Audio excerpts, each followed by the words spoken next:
আজকে আমার প্রিয় মানুষটার জন্মদিন। বরাবরই সে বলে আমি নাকি তাকে কোনো সারপ্রাইজ দেই না। তো আজকে নিজের মতো করে ট্রাই করি নিজের মানুষটাকে খুশি করার জন্য। সে অবশ্য কিছুই জানে না, আমি হুটহাট করে এগুলো নিয়ে আসছি। অবশ্য অফিস থেকে ফেরার সময় তাকে বলিও নাই যে আমি আসতে লেট হবে এরকম। আচ্ছা, দেখি তার রিয়াকশন কেমন হয়। সে অবশ্য বুঝতে পারে না যে আমি তার জন্য কোনো গিফট কিংবা কোনো সারপ্রাইজ তার জন্য ওয়েট করতেছি কি না। তারপর বাসায় ঢুকিয়ে বললাম চোখটা একটু বন্ধ করো। সে বলে বাচ্চাদের মতো করেন না, সে হাসাহাসি শুরু করে দিছে। এই যে তাকে আমি গিফট দিলাম, সে চোখ খুললো মাত্র।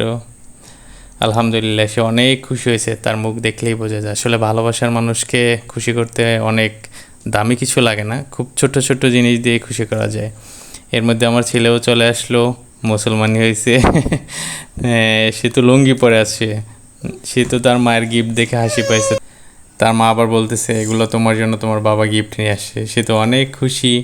এই যে ফুল, তারপরে এই যে বক্সটা ধরে বলতেছে এটার মধ্যে কী নিয়ে আসছো, আমার জন্য কি খেলনা নিয়ে আসছো। সে আমাকে অবশ্য দুপুরবেলা ফোন দিয়ে বলছে যে আজকে আমার জন্মদিন, তুমি আমার জন্য কিছু খেলনা নিয়ে এসো।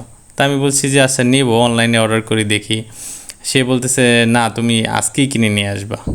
চলেন তাহলে দেখি ম্যাডামের জন্য কিনে আসছি। অবশ্য ম্যাডাম এক্সাইটেড, আমার ছেলে তো আরও বেশি। তার অবশ্য একটু মনও খারাপ হচ্ছে যে তার জন্য আমি কিছু নিয়ে আসি নাই। সে হয়তো বুঝতে পারছে, এই জন্য সে মন খারাপ করে দাঁড়িয়ে আছে। অবশ্য খুব দামি কিছু আনতে পারি নাই তার জন্য। ইচ্ছে ছিল অনেক দামি কিছুই করার। মাসের শেষ, বোঝাই যায় আসলে হাতের অবস্থা খুব বেশি ভালোও না। তারপর আলহামদুলিল্লাহ তার জন্য আমি ছোট্ট একটা ঘড়ি আনছি। সে বলল যে আসলেই অনেক সুন্দর হয়েছে, সে এই কালারটা নাকি এর পূর্বে কখনো পরে নাই। এই জন্য সে বলতেছে যে এই কালারটা অনেক সুন্দর হয়েছে।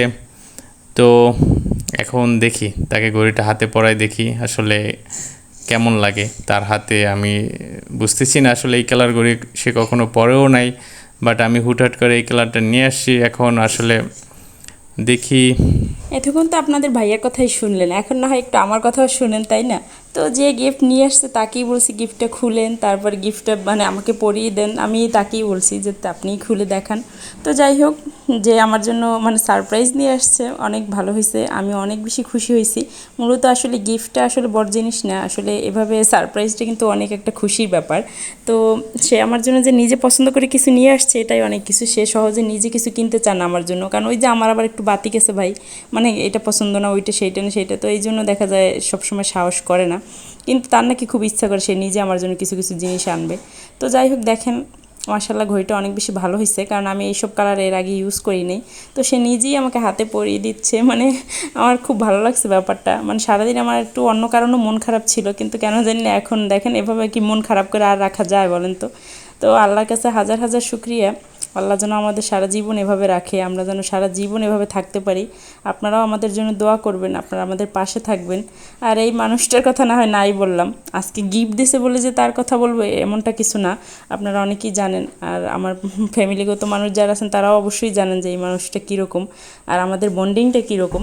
যাই হোক, সবাই আমাদের জন্য দোয়া করবেন, সবাই আমাদের অনেক অনেক ভালোবাসা দিবেন যাতে আমরাও ভালো থাকতে পারি। তবে দিন শেষে কিন্তু ওই একটা কথাই রয়ে গেল যে আসলে প্রিয় মানুষকে খুশি করতে কিন্তু খুব বেশি একটা কিছুর দরকার হয় না।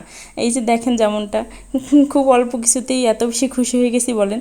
এই যে ভয়েস ওভারটা দিতেছি তাও কি হাসি খুশি আমি, মানে সারাদিনের মন খারাপটা কেমন জানি এক নিমিষেই কেটে গেল। যাই হোক, সবাই ভালো থাকবেন, আল্লাহ হাফেজ।